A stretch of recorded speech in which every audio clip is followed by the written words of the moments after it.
नमस्कार, स्वदेश न्यूज की खास पेशकश में आपका बहुत स्वागत है। मैं हूं आपके साथ ऋषभ राय। भूपेश सरकार से लेकर साय सरकार तक प्रदेश में चर्चे और सियासत अवैध शराब को लेकर होती रही है। जब बीजेपी विपक्ष में थी तब कांग्रेस को घेरती रही। अब विपक्ष में कांग्रेस है और प्रदेश में अवैध शराब से मौत के मामलों पर सदन में सत्ता पक्ष को कांग्रेस ने घेरा है और प्रदेश में सत्ता बदल गई, लेकिन हालात ज्यों के त्यों है। प्रदेश में लगातार नशे के सौदागरों के चलते सुदूरांचल से लेकर शहरी अंचलों में शराब दुकान खुल रही है और शराब की उपलब्धता अवैध रूप से तस्करों के जरिए हो रही है। बिलासपुर के लोफंदी में हुए मौत के मामले को लेकर सदन में जमकर हंगामा हुआ। नेता प्रतिपक्ष चरणदास महंत ने अब तक शराब से जुड़े मौत के मामले पर प्रदेश भर का आंकड़ा रखा, तो गृह मंत्री विजय शर्मा ने अब तक हुई कार्रवाई को लेकर भी सदन में जवाब दिया है, प्रतिक्रिया दी है। नेता प्रतिपक्ष चरणदास महंत ने कहा कि अवैध शराब से 8 लोगों की मौत हो गई। सरकार ये बताने में शर्मा रही है। सरकार शराब से हुई मौत को छुपाना चाहती है। सरकार अवैध शराब बेचने वाले लोगों को बचाना चाहती है। मामले को लेकर गृह मंत्री विजय शर्मा ने कहा कि ये सही नहीं कि जहरीली शराब पीने से बिलासपुर में 8 लोगों की मौत हुई। घटना की जांच करने गांव गए। लोफंदी गांव में हेल्थ कैंप भी लगाया गया। गांव में हो रही आकस्मिक मौत की जांच के लिए पुलिस की स्पेशल टीम बनाई गई है। सरकार अवैध शराब पर कार्रवाई के लिए प्रतिबद्ध है और ये पहली सरकार है जो प्रदेश में नशे के सौदागरों और तस्करों की संपत्ति कुर्क करने की कार्रवाई कर रही है। विधानसभा में लगातार सवाल जवाब के बावजूद अधिकारियों की कार्रवाई न करने पर विधायकों ने नाराजगी जाहिर की। साथ ही शराब मामले में अब तक हुई ठोस कार्रवाई न किए जाने को लेकर सदन में गृह मंत्री को घेरा गया है। फिलहाल शराब घोटाले का मामला कांग्रेस के गले की हड्डी के साथ बीजेपी के लिए भी अब परेशानी का सबब बन सकता है। अब बीजेपी इसके कैसे बचेगी और ये एक बड़ा सवाल है और इसी पर हम चर्चा करेंगे। क्या कुछ इनकी प्रतिक्रिया होगी, उससे पहले कुछ अवैध शराब मामले को लेकर दोनों पार्टियों के नेताओं ने प्रतिक्रिया दी है, वो आपको सुनवाते हैं। लोगों के पास ऐसा कुछ कंक्रीट जानकारी या शिकायत के आधार पर लोगों की जांच संस्थित नहीं हो पाया है, जांच पूरी नहीं हो पा रहे हैं और जानबूझ के हमारे लोगों को छत के ऊपर में आप कर रहे हैं। हमारे इसी शराब के घोटाले के नाम से आपने माननीय हमारे लखमा जी को अंदर कर दिया है, उसको कुछ कर ही नहीं पा रहे हैं, कुछ पुलिस उसको जवाब ही नहीं दे पा रही है। तो ये इस तरह जबरन के अपने विरोधियों को प्रताड़ित करने, उनका बल उपयोग करके उनको चुप कराने के जो बातें आप करना चाहते हैं वो उचित नहीं है। लोकतंत्र में ऐसी बात नहीं होना चाहिए। हम इस पर सरकार की निंदा करेंगे। नशीले पदार्थों के व्यापार करने वाले जितने हैं, उससे जिन्होंने संपत्ति बनाई है, उस संपत्ति को भी फ्रीज करने का काम पहली बार हुआ है और ये 4 प्रकरण हैं। इन चारों प्रकरण में संपत्ति फ्रीज की गई है।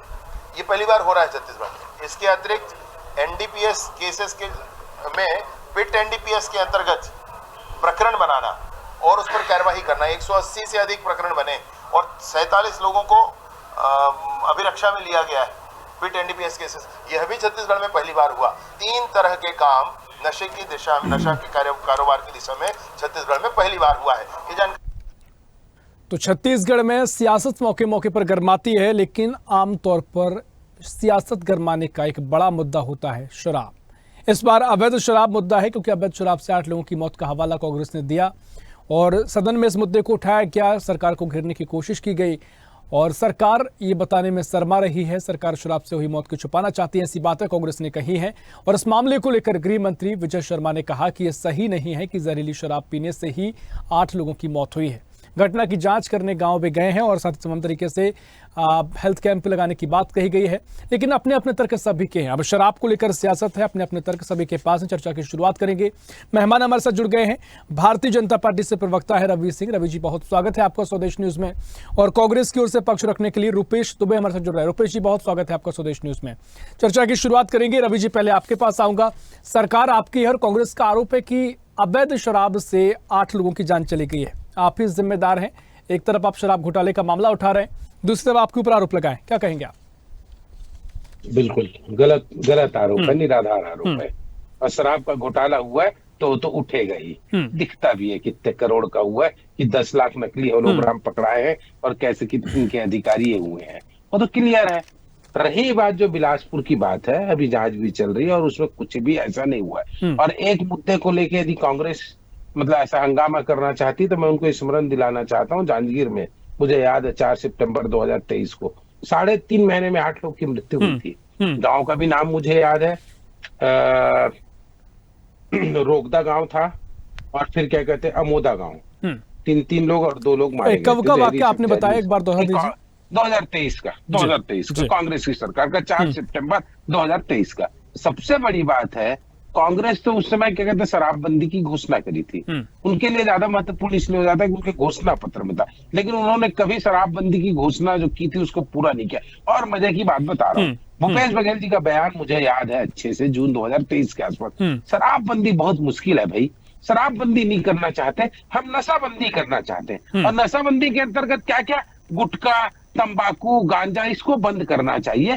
शराब तो क्या है, कहने के लिए आसान है, एक दिन में कर सकते, लेकिन मुझे स्मरण आता है कि बिहार में और गुजरात में शराबबंदी करने से कैसे जहरीली शराब बनाई जाती है और कैसे लोगों का मौत होता है। इसलिए शराबबंदी करना उचित नहीं है। बहुत आसान है बोल, ये भूपेश बघेल जी के वक्तव्य है। और वो कहते थे कि शराबबंदी तभी होगा जब समाज सामने आएगा, समाज को सामने आना चाहिए। औरतों को जो दारू पी के व्यक्ति आता है उसको घर में नहीं घुसना देना।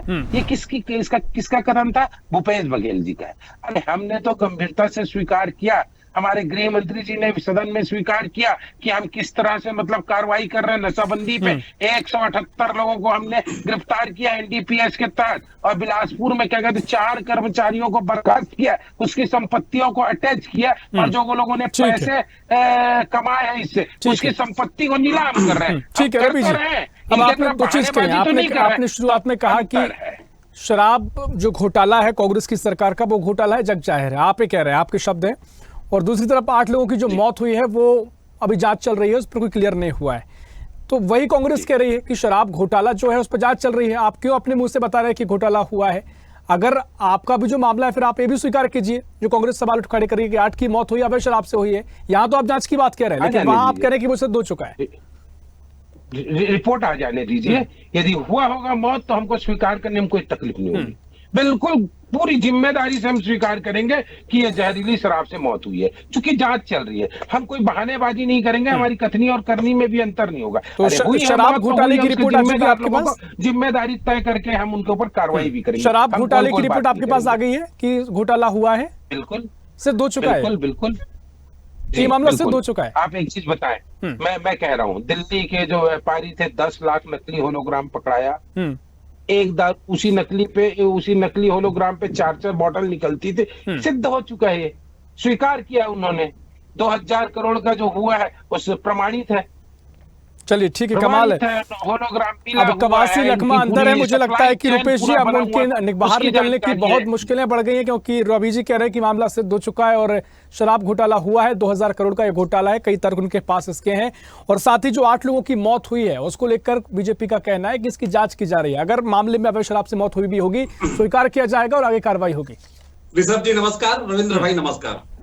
ऋषभ जी, जिस प्रकार से आपके प्रमुख चैनल में रविंद्र सिंह जी बैठ करके कह रहे हैं, रविंद्र सिंह को जानकारी होनी चाहिए कि उन सदन में उन्होंने जिन 6 लोगों की मौत, हमारे नेता प्रतिपक्ष जी ने 8 कहा था, तो गृह मंत्री जी ने 6 लोगों की मौत को स्वीकार करते हुए जिस प्रकार से प्रशासनिक लापरवाही बोले या प्रशासनिक रिपोर्ट बोले, फूड पॉइजनिंग से मौत होने की बात उन्होंने सदन में रखी। किस प्रकार से माने अपनी गलतियों को छिपाने के लिए, और तो और सदन में और सरकार आने के बाद जिस प्रकार से भाजपा की सरकार शराब के अवैध कारोबार में भाजपाइयों के माध्यम से संलिप्त है। राजनांदगांव जिले में ग्रामीण जिला के महामंत्री स्वयं अवैध शराब के परिवहन में आरोपी है, जेल गए हुए हैं। इस बात से इंकार नहीं कर सकते। डॉक्टर रमन सिंह के विधानसभा क्षेत्र में डॉक्टर रमन सिंह जी आवाज चिल्ला करके कोचिया प्रथा बंद करो और वार्ड नंबर 44 की दुकान को हटाने की अनेकों बार पत्राचार कर चुके हैं। उसके बाद आबकारी विभाग उनके पत्र को रद्दी की टोकरी में डाल दिया है और चिखली में अवैध स्थान पर शराब दुकान चला करके अवैध शराब के कारोबार को संरक्षित कर रहे हैं। दस्तावेजों से प्रमाणित है। रविंद्र सिंह जी राजनांदगांव में रहते हैं, इस बात को जानते हैं। राजनांदगांव में संविधान निर्माता डॉक्टर भीमराव अंबेडकर जी के चौक में भाजपा के नेता को संरक्षित करने के लिए आय, उनके आय को बढ़ाने के लिए निगम के द्वारा प्रस्तावित स्थान जिससे निगम की आय बढ़ेगी, उस स्थान पे निगम को उन्होंने 3 दुकान देने की बात करी, लेकिन निगम की आय न बढ़ा करके भाजपाइयों की आय बढ़ाने के लिए भदौरिया चौक में अवैध शराब का दुकान संचालन भाजपा के संरक्षण में हो रहा है। जिस प्रकार से राजनांदगांव डॉक्टर रमन सिंह का विधानसभा क्षेत्र है, 15 साल उन्होंने छत्तीसगढ़ में राज किया और अभी वर्तमान स्थिति में अवैध शराब, अवैध जहरीली कारोबार और जिस प्रकार से 178 अपराध दर्ज करने के बाद स्वीकार इन्होंने करी है, इससे स्पष्ट होता है कि छत्तीसगढ़ में नशे का कारोबार फल रहा है, फूल रहा है। और तो और एनडीपीएस की धारा गांजा पे दर्ज होता है, शराब के अलावा गांजा के अपराध किस प्रकार से छत्तीसगढ़ में। ठीक है रूपेश जी, आपके आरोप है, इस पर प्रतिक्रिया लेंगे रवि जी से, लेकिन एक सवाल ये जुड़ गया है क्योंकि जब भी शराब घोटाले का जिक्र होता है, शराब को लेकर सवाल जवाब होते हैं, तो बीजेपी हमेशा कहती है कि शराबबंदी का ऐलान, घोषणा आपने की थी, आपने बड़ी जिम्मेदारी ली थी कंधों पर कि हम शराबबंदी छत्तीसगढ़ से कर देंगे। उसके बाद इस शब्द को दोहराया नहीं गया जब सरकार में आ पाए, और उसके बाद तो न जाने कितनी योजना शराब को लेकर निकाली गई। तो तमाम तरीके से कांग्रेस पर भी कई सवाल खड़े होते हैं। पहले इसका भी एक प्रतिक्रिया आप दे दीजिए, फिर मैं आपके सवाल वहां पहुंचाऊंगा। ऋषभ जी, छत्तीसगढ़ में कांग्रेस सरकार आने के बाद क्रमशः 200 से अधिक दुकानें बंद की गई। और तो और ये छत्तीसगढ़ में जब भाजपा की सरकार थी तो महिला कमांडो के नाम से हमारी माताएं बहनें घूमती थी। छत्तीसगढ़ में डॉक्टर रमन सिंह के कार्यकाल में आय कितना भी हमें राजस्व का नुकसान हो जाए, शराबबंदी कर कहते थे। और तो और भाजपाई गला फाड़ फाड़ करके ये कहते थे कि गंगा जल के हाथ में लेकर के कसम खाए हैं। गंगा जल के हाथ की कसम हमने किसानों के लिए खाया था, लेकिन आज भी भाजपाई अपने कुत्सित मानसिकता के चलते उसी बात को दोहराते हैं। बड़ी बेशर्मी से भाजपाई अवैध शराब के कारोबार में दस्तावेजी प्रमाण से लिप्त है। और ऋषभ जी, एक तथ्यात्मक जानकारी आपके प्रमुख चैनल में देना चाहता हूं। जिस प्रकार से शराब के व्यवसाय में सुपरवाइजरों की नियुक्ति होनी है, उनकी न्यूनतम योग्यता ग्रेजुएट है, लेकिन इनके द्वारा 12वीं पास और आरोपियों को, अपराधियों को जो शराब के अवैध कारोबार में लिप्त है, उनको भी नौकरी में काम करा करके ये पूरी तरह से अवैध कारोबार में भाजपा की सरकार और भाजपा के लोग अपने मुख्यमंत्री, आबकारी विभाग मुख्यमंत्री जी के अधीनस्थ है, उसके बाद विष्णुदेव साय जी के छवि को बर्बाद करने के लिए, प्रतिष्ठा को धूमिल करने के लिए भाजपाई अवैध शराब के कारोबार में संलिप्त लिप्त है। यदि साहस हो तो रविंद्र सिंह जी स्वीकार कर ले कि सुपरवाइजरों की योग्यता पूर्ण अवैध नियुक्ति पर जांच कराने का साहस करेंगे क्या? राजनांदगांव उनके गृह जिला जहां निवास करते हैं, वही इस प्रकार की नियुक्ति हुई है। आपके प्रमुख चैनल में स्वीकार कर लें, कल ऑफिस खुलेगा, कल शिकायत करें। साहस हो तो भाजपा इस बात में स्वीकार करके अवैध शराब के खिलाफ कारोबार पे अंकुश लगाने का साहस करें। ठीक है रवि जी, इन आरोपों का क्या, और जिस तरीके से वो कहने की रमन सिंह के विधानसभा क्षेत्र में खुद अवैध शराब का संचालन किया जा रहा है, आपने आय से, शराब से आय बढ़ाने की बात की थी और अब भाजपाइयों की आय बढ़ाई जा रही है, आरोप कांग्रेस ने लगाया है। कितना बल इन आरोपों को मिलता है? क्योंकि अगर ये सवाल खड़े होते हैं, विधानसभा तक ये सवाल पहुंचते हैं, तो कहीं ना कहीं लोग जरूर सोचते हैं, तो क्या वाकई में ये हालात हैं? ये बड़ा सवाल आप पर। ये रुपेश दुबे से पूछिए तो लॉकडाउन में चौक पे छोड़ो, अपना बताओ, डॉक्टर रमन सिंह के विधानसभा क्षेत्र में बताओ। मैं हर डिबेट में देखता हूँ ऋषभ जी, कांग्रेस को जहां मैं बोलना शुरू किया, चिकना शुरू, क्योंकि जवाब देना नहीं है। आप स्वीकार कर लीजिए, डॉक्टर रमन सिंह के विधानसभा क्षेत्र में क्या अवैध कारोबार नहीं हो रहे हैं? यही करके खुश हो सकते हैं इन लोग, इसके अलावा और बोलो। साहस है तो बोलो, साहस है तो बोलो, मैं तो जवाब दे रहा हूँ। ठीक है, एक एक करके रवि जी बात रखिए। मैं तो बढ़िया जवाब दे रहा था, आप पीछे सीखने लगे। सुन लीजिए, याद है लॉकडाउन में आप दवाई नहीं जो प्रश्न पूछा है उसका जवाब दो। बोलना नहीं, जो प्रश्न उन्होंने पूछा है डॉक्टर रमन सिंह के विधानसभा में प्रश्न पूछा है उसका जवाब दो। बैठे, मैं एक लाइन नहीं बोला हूँ और इनके देखिए चिकना चिल्ला बातें ना करो, लॉकडाउन की बातें ठीक है, आ रहा हूं मैं आपके पास। रुपेश की बात करो, ठीक है, मैं आपके पास रवि जी, आप अपनी बात रख लीजिए, फिर जाता हूं। ठीक है, बेशर्मी कहाँ से? व्यक्तिगत ना हुई, व्यक्तिगत ना हुई, व्यक्तिगत ना हुई।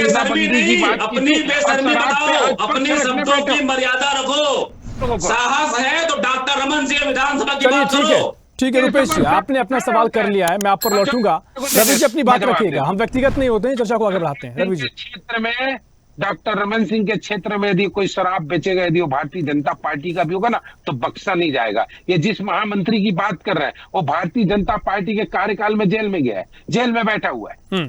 इसका आप दे सकोगे? नियुक्तियों को लेकर क्या आज है? समाचार पत्रों में छपा है, बताओ। आज समाचार पत्रों में जिस भाजपा नेता के वाहन में दारू पकड़ाया है उसको बता दो। रमन सिंह के कार्यकाल में उनके क्षेत्र में यदि कोई भारतीय जनता पार्टी का बेचकर जेल गया है, आपके समय हिम्मत थी क्या भेजने की? कल भेजा जेल। ये होता है सुशासन। हमने भेदभाव नहीं किया, उसने अपने से व्यक्तिगत से शराब बेचने का नहीं किया, चुनाव देने का काम किया, करवा। चलिए ठीक है, ठीक है। देखिए मुझे ऐसा लगता है रवि जी, रुपेश जी, मेरे को ऐसा लगता है कि तमाम तर्क आपके पास हैं, बहुत सारे तर्क आपके पास हैं, लेकिन इन तर्कों से जनता का भला होने वाला नहीं है, क्योंकि आप अपने अपने तर्क ले आते हैं, लेकिन जनता जो इस डिबेट को देख रही है, आप भी तर्क रखते हैं, आप भी जनता से जुड़े रहते हैं। हम चाहते हैं कि जनता थोड़ी सार्थक इस डिबेट को समझे। शराबबंदी महत्वपूर्ण मुद्दा, लगातार हम देखते आए हैं कि किसी भी प्रदेश में शराब बंद होने को लेकर लगातार मांग होती आई है, क्योंकि कई कारण होते हैं। समाज का विनाश होता है, लोगों के घर बर्बाद हो जाते हैं। कांग्रेस ने घोषणा की थी, अब ठीक है वो कह रहे हैं कि हमने काम करने की शुरुआत की थी, तमाम अड़चनें पैदा हुई, लेकिन बीजेपी तो इस मामले में काफी अग्रणी दिखाई देती है। बीजेपी तो कहती है कि हम इस सारी विकारों को दूर करना चाहते हैं, लेकिन आप तो घोषणा भी नहीं कर पाए। कांग्रेस ने एक प्रयास तो किया, अगर जनता के नजरिए से देखा जाए, आपने क्यों प्रयास नहीं किया? झूठा, आपको झूठा घोषणा पत्र अच्छा लगता है क्या? नहीं, सच्चा कर दीजिए आप, पूरे आपके पास डबल इंजन की सरकार है। मैं एकदम सब्जी आपको बता रहा हूँ, 2013 में हम क्रमिक शराबबंदी की ओर आगे बढ़े थे, हमने कोई घोषणा नहीं किया था, और कम से कम 850 दुकानों को बंद भी किया था ना, घोषणा ना करने के बावजूद। सबसे बड़ी बात है, प्राथमिकता यह है कि शराब का अवैध परिवहन होता है जो अगल बगल के राज्यों से हो, उसको कैसे रोके, और उसके लिए हम बिल्कुल प्रयास कर ही रहे। रही बात क्या कहते हैं कांग्रेस की, उन्होंने तो घोषणा किया था, नहीं किया, कमेटी खेलते रहे, सत्यनारायण शर्मा जी के उसमें खेलते रहे और उल्टा जनता को दोष देते रहे। हम वो सब नहीं कर रहे हैं। जहां पर भी अवैध, अभी कल विजय शर्मा जी ने स्पष्ट कहा कि हमने 3 प्रकार की कार्रवाई की है, चाहे नशा मुक्ति के मामले में हो, हमने कितने प्रकरण में स्वीकार करते हैं और कर भी रहे। रुपेश ऐसा कह रहे थे कि महामंत्री एक भाजपा का पकड़ाया तो जेल भी गया वो, हमने हमारे क्षेत्र की बात कर रहा था तो हमने कार्रवाई भी की है। शराब एक सामाजिक बुराई में मानता हूं, और क्या कहते हैं, शराबबंदी की यदि आवश्यकता होगी पूर्ण रूप से, यदि भारतीय जनता पार्टी वादा करेगी तो पूरी तरह बंद करेगी। हम किसी को सब्ज-बाग नहीं दिखाएंगे। हमने वादा नहीं किया, फिर भी हम उस दिशा में काम कर रहे हैं। और ये जो जहरीली शराब का मैं कह रहा हूँ, बिलासपुर में अभी जहरीली शराब से मौत की पुष्टि नहीं हुई है, महुआ के माध्यम से हुआ है, उसकी जांच चल रही। बहुत दिलेरी से, पूरे जिम्मेदारी से आपके चैनल पे स्वीकार करूंगा कि हाँ जहरीली शराब से हुई है, और जो जिम्मेदार होंगे वो बख्शे नहीं जाएंगे। सबसे बड़ी बात है, इसमें सबको जागरूक होना पड़ेगा। शराब के लिए यदि आपको प्रेरित करना है, रुकवाना है, तो सबसे महत्वपूर्ण है जन जागरूकता। उस दिशा में भी हम काम कर रहे हैं। हमारी पुलिस है, निजात नाम की हम एक कार्यक्रम चला ही रहे, जिसमें पुलिस खुद क्या कहते हैं, इस तरह के कार्यक्रमों को चला रही कि शराबबंदी हो, एक प्रकार से लोग कब तक ही मान लिया जाए इस तरह के कार्यक्रम के जरिए, इस तरह के प्रयासों के जरिए शराबबंदी हो सकती है? बहुत ईमानदारी से रिसर्च, कोई टाइम समय सीमा नहीं दिया जा सकता इसका। मैं आपको बोलूं 2 साल में हो जाएगा तो शायद झूठ भी होगा। बस यह है जन जागरूकता कितनी तेजी से आता है, और निश्चित रूप से इसमें जनता को भी होना पड़ेगा, उनको समझना पड़ेगा ये कितना फायदे का, कितना नुकसान का। ये केवल प्रशासनिक कारणों से नहीं हो सकता ना, कि हम सरकार में बैठे हैं, मैं कह दूं प्रशासनिक कारणों से 2 मिनट में हो जाए, बिल्कुल नहीं हो सकता। हाँ, लेकिन जितनी कमी लाई जा सकती लाएंगे। और दूसरी बात, शराब से हम घोटाला नहीं करेंगे, बिल्कुल नहीं करेंगे घोटाला। 1 होलोग्राम नकली ले आए और सीधा 4 बॉटल निकाल दिए, 10 लाख नकली होलोग्राम दिल्ली में करके करोड़ों का, ये कांग्रेस कर सकती। भारतीय जनता पार्टी शराब में घोटाला नहीं करेगी। ठीक है रुपेश जी, आपने अपनी बात रख ली है। बीजेपी जो रुपेश जी कह रही है कि अब भारतीय जनता पार्टी की सरकार है, अगर उनसे पूछा जाए कि शराबबंदी कब तक होगी, तो क्योंकि सामाजिक विकार है, तो वो तो ये नहीं कह रहे कि कोई समय सीमा है, लेकिन इसको लेकर प्रयास बीजेपी खुले दिल से कर रही है। अब कांग्रेस की बात जहां तक, सत्ता में तो आप है नहीं, अब जनता आप पर भरोसा क्यों करेगी? क्योंकि आपने जब पहले कह दिया घोषणा पत्र में हम शराबबंदी करेंगे, बहुत गंभीरता इसको लेकर दिखाई, बहुत बड़े पूरा रोड मैप बताया, तैयार किया कि कैसे शराबबंदी होगी, कैसे राजस्व के अलावा दूसरा विकल्प तैयार किया जाएगा, लेकिन आपकी सरकार में रहते हुए शराबबंदी नहीं हुई, और जो इमेज भी आपके टैग लग गया कि आप झूठे आपने वादे किए, तो कहीं ना कहीं खामियाजा आपको भुगतना पड़ा। अब लेकिन आप कैसे इस चीज को लेकर कहेंगे कि आप भी स्वीकार करेंगे कि कोई समय सीमा इसकी नहीं होगी, या फिर प्रयास किए जाते रहना चाहिए, या वो आपका जो घोषणा थी वो झूठी थी, या तमाम क्योंकि सवाल आगे आपके घूमते हैं? रुपेश जी, ऋषभ जी, आपके प्रमुख चैनल में बैठकर मैं दस्तावेजी प्रमाण से बात करूंगा। एक शराब दुकान बंद करने की बात करते हैं, वहां ये लगातार कंपोजिट शराब दुकान के नाम से 2 दुकान खोलने का काम भाजपा की सरकार राजनांदगांव विधानसभा में और राजनांदगांव जिले में सोमनी का दुकान, एक दुकान अंग्रेजी दुकान बंद करके उन्होंने 2 शराब दुकान राजनांदगांव में डॉक्टर रमन सिंह के जिला मुख्यालय विधानसभा मुख्यालय में खोला। एक शराब दुकान बंद करने के नाम पर कोकपुर में 2 कंपोजिट दुकान खोलने का नाम किया। 2 दुकान खोल करके इन्होंने बंद करके 4 दुकान खोलने का काम साजिश पूर्ण किया गया। और नोटशीट में है, नोटशीट में है। सुन लो मेरी बात सुन लो, तकलीफ होगी। मैं दस्तावेज से बात कर रहा हूँ, दस्तावेज से। गाड़ी में शराब बेच रहे थे, भदौरिया चौक में आपने बेचा ना, चलते फिरते बेचा ना, फोन से आबकारी विभाग के दस्तावेजी प्रमाण है। तो सहायक आयुक्त आबकारी ने राजस्व बढ़ाने के नाम पर शराब दुकान खोलने की साजिश किया है। ऑनलाइन ऑर्डर मंगाइए, घर दारू आपने किया, ऑनलाइन दारू। अरे सुन लो मेरी बात, सुनो पहले मेरी बात सुनो पहले। आ रहा हूँ रूपेश जी आपके पास, लेकिन ठीक है रवि जी आ रहा हूँ आपके पास। रूपेश जी बात कहिए, लेकिन दूसरे को गलत ठहरा के आप सही साबित नहीं हो जाएंगे। रूपेश ऋषभ जी, जिस डॉक्टर रमन सिंह के मुख्यमंत्रित्व कार्यकाल में स्वतंत्रता संग्राम सेनानी के गांव में शराब दुकान बंद हुआ था, वहां राजस्व बढ़ाने के नाम पर भाजपा की सरकार गौरव ग्राम घुमका में शराब दुकान खोलने का प्रस्ताव आमंत्रित किया। ये भाजपा के कलंकित कारनामे का प्रमाण है। डॉक्टर रमन सिंह ने गौरव ग्राम, रूपेश जी आप लगातार ये बात बोल रहे हैं, मेरा आपसे सवाल ही नहीं है। मैंने जनता के नजरिए से एक सार्थक चर्चा को मोड़ दिया, लेकिन मैंने आपसे कहा कि आपने जो वायदे किए थे उनका क्या हुआ। अब आप बीजेपी पर चले जाइए कि वो क्या कर रहे हैं, हमने उनसे पूछ लिया है और वो जिम्मेदार है, जनता उनको देखती है क्या वो करेंगे क्या नहीं कर रहे हैं। आपसे जो सवाल था, आपकी जिम्मेदारी थी, वो आप नहीं निभा पाए। मेरा सवाल आपसे ये था।